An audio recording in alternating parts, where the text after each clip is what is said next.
ತುಳಸಿ,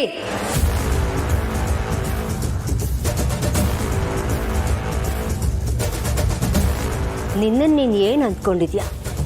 ನನ್ನ ಮಗಳ ಹತ್ರ ಮಾತ್ರ ಅಲ್ಲ, ಈ ಮನೇಲಿ ನನ್ನ ಬಗ್ಗೆ ಯಾರ ಹತ್ರ ಏನೇ ಹೇಳಿದ್ರು ಏನೂ ಪ್ರಯೋಜನ ಇಲ್ಲ. ಯಾರು ನಿನ್ನ ಮಾತನ್ನ ನಂಬೋದೂ ಇಲ್ಲ.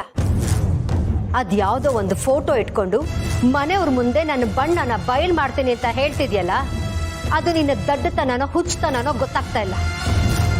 ಇವತ್ತಿನ ಕಾಲದಲ್ಲಿ ಇಂಥ 100 ಫೋಟೋಗಳನ್ನ ಎಡಿಟ್ ಮಾಡಿ ರೆಡಿ ಮಾಡಿಸ್ಬೋದು. ಇದು ಎಲ್ರಿಗೂ ಗೊತ್ತಿರೋ ವಿಷಯ. ಅವಳು ನನ್ನ ಅಕ್ಕನೇ ಅಲ್ಲ. ಸುಮ್ಮನೆ ನೀನೇ ನಾಟಕ ಮಾಡ್ತಿದ್ಯಾ? ನಿನಗೆ ನನ್ನ ಮೇಲೆ ಕೋಪ ಇದೆ, ಅಸೂಯೆ ಇದೆ, ಅದಕ್ಕೆ ಹೀಗೆಲ್ಲ ನಾಟಕ ಮಾಡ್ತಿದ್ಯಾ ಅಂತ ಮನೆಯವರನ್ನೆಲ್ಲ ನಿನ್ನ ಮೇಲೆ ಎತ್ಕಟ್ಲಾ? ಆಗೇನಾಗುತ್ತೆ ಅಂತ ನೀನೇ ಯೋಚನೆ ಮಾಡು.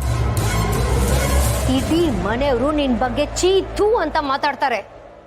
ಮನೆಯವರೆಲ್ಲ ನಿನ್ನನ್ನು ದ್ವೇಷ ಮಾಡೋಕೆ ಶುರು ಮಾಡ್ತಾರೆ. ಭಯ ಅನ್ನೋದು ಬಾಯಲ್ಲಿ ಎಂತೆಂಥ ಮಾತೆಲ್ಲ ಆಡ್ಸತ್ತೆ ಅಲ್ವಾ ಶಾರ್ವರಿ? ಭಯನ ನನಗ? ನಾನು ಯಾಕೆ ಭಯ ಪಟ್ಕೋಬೇಕು? ಆಗ್ತಾ ಇರೋ ಭಯನ ಮುಚ್ಚಿಟ್ಕೊಳ್ಳೋಕ್ಕೆ ತುಂಬ ಧೈರ್ಯ ಇದೆ ಅನ್ನೋ ಥರ ತೋರಿಸ್ಕೋಬೇಡ. ಅದು ನಾಟಕ ಅಂತ ಗೊತ್ತಾಗ್ಬಿಡುತ್ತೆ. ಪದೇ ಪದೇ ನಾನು ಹೆದರ್ತಾ ಇಲ್ಲ ಅನ್ನೋದೇ ಹೆದರಿಕೆಯಿಂದ. ಹೆದರಿಕೆನ? ನನಗೆ ಯಾವ ಹೆದರಿಕೆನೂ ಇಲ್ಲ. ಅಭಿ ನನ್ನ ಅಮ್ಮ ಅಂತ ಒಪ್ಕೊಂಡ, ಅದು ನಿನಗೆ ಸಹಿಸಕ್ಕಾಗ್ತಾ ಇಲ್ಲ. ಈಗ ನಿನ್ನ ಮಗಳೇ ಅನುಮಾನದಿಂದ ನಿನ್ನ ಬಗ್ಗೆ ಪ್ರಶ್ನೆಗಳನ್ನ ಕೇಳಿದ್ಲು. ಅದು ನೀನು ನಿರೀಕ್ಷೆ ಮಾಡೇ ಇರಲಿಲ್ಲ. ಇಷ್ಟೆಲ್ಲ ಆಗ್ತಿರುವಾಗ ನಿನ್ನ ಬಗ್ಗೆ ಮನೆಯವ್ರಿಗೆ ಗೊತ್ತಾದರೆ ಸುಮ್ಮನಿರ್ತಾರ?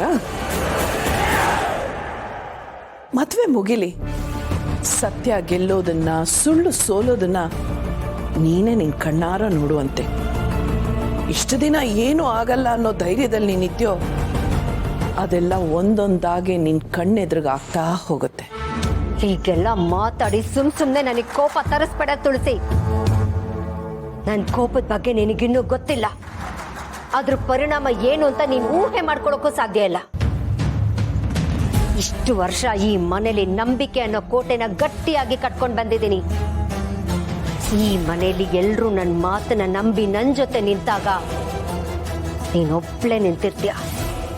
ನಿನ್ ಜೊತೆ ಯಾರೂ ಇರಲ್ಲ. ದತ್ತ ಇದ್ದ